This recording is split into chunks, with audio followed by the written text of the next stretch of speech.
Good morning. This is week 2 of prep, and this is the second time I'm recording this about what I want to talk about. And that is, I want to clear up some nutrition myths and try to help you understand some basic concepts of nutrition.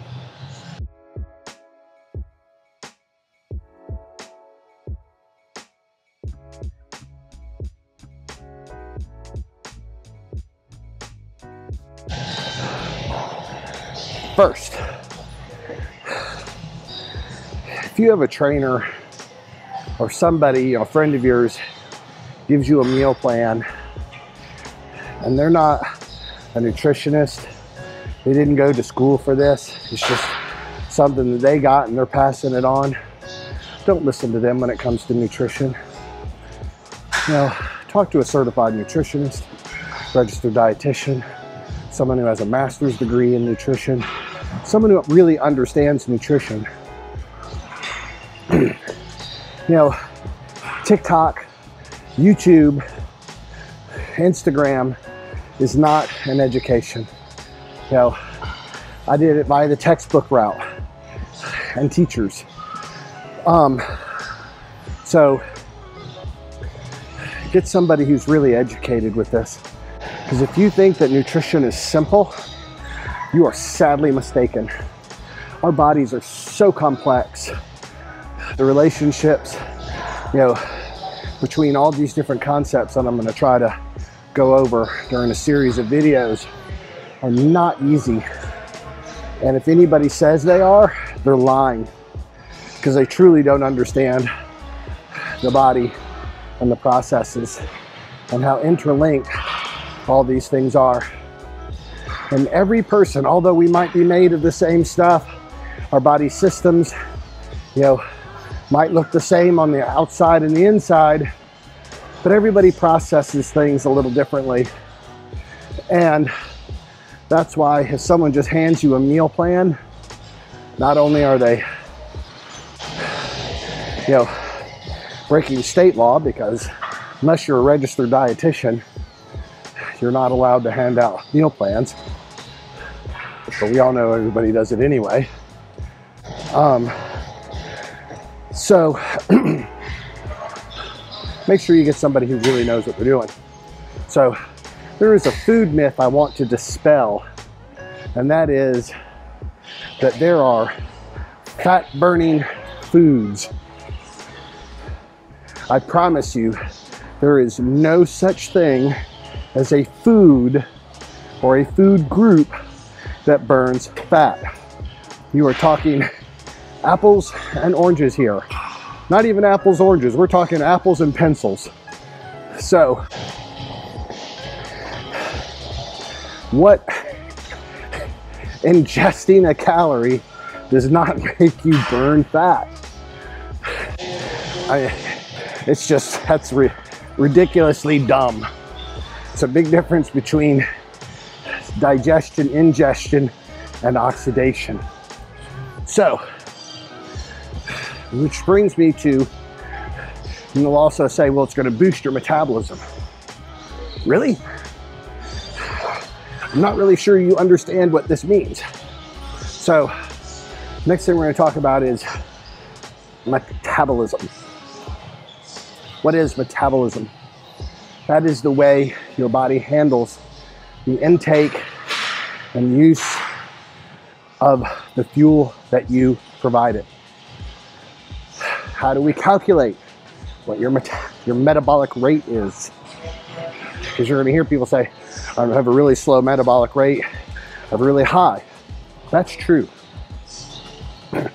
So we have to look at your basal metabolic rate. And I'm not going to go into the super definitions of all these things because it will take a long time and bore you to death. Your NEAT, your non-exercise motions, how many calories you burn throughout a day, and the thermogenic properties of foods. So we look at all these things together to determine what your caloric level should be. So what governs your metabolic rate? That is your thyroid gland. Your thyroid gland basically produces two types of hormone, T4 and TSH. Once again, thyroid is very complex. I'm not going to get into the nitty-gritty of it, but your body converts T4 to T3, which is it's sending the signal to your body to do what it's told to do. So if someone says grapefruit is going to increase your metabolic rate, they really have no understanding of basic human physiology. So generally, if there is nothing wrong with your thyroid, then the amount of T3 that's used during the day is partly determined by your insulin levels. This is a classic example.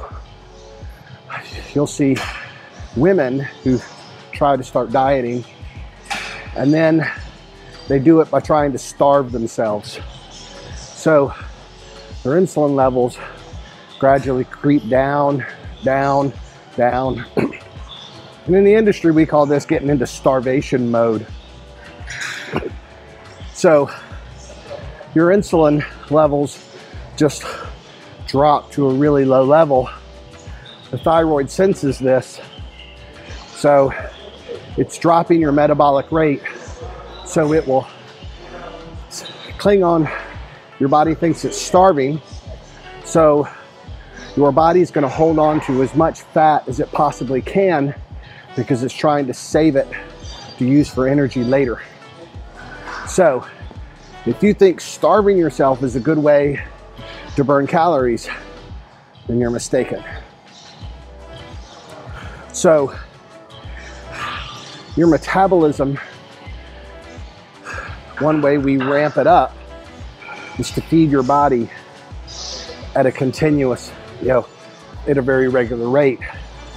So I know my my metabolism drops during the off season because I'm not as good about pounding food down during the off season as I am dieting. It's easier for me to diet. I don't know why. So as soon as I know that I have to eat 4, 5, 6 meals a day and I start pounding that food down, it takes a while for my stomach to get used to that. But once I do, my insulin levels are slowly coming up, and now then my thyroid starts doing what it needs to do to help increase my metabolic rate. I can process that energy much better. And then after a week or so, 2 weeks, now I'm hungry every 2 hours, every 2.5 hours. So that is one way that we boost our metabolism. But I promise you, just by eating a bunch of grapefruit or avocados, it is not going to increase your metabolism. So that's all I'm going to talk about for right now. I'm going to do more of these. So I hope that you enjoyed this video, learned something from it. Make sure you hit that thumbs up, and please subscribe to my channel. So I also have an Instagram. I'm bringing back the Shredded Chef. I got some requests for that. So at Instagram, you can find me at masters_muscle. So see you next time on the stairs. This is Yaakov Baran.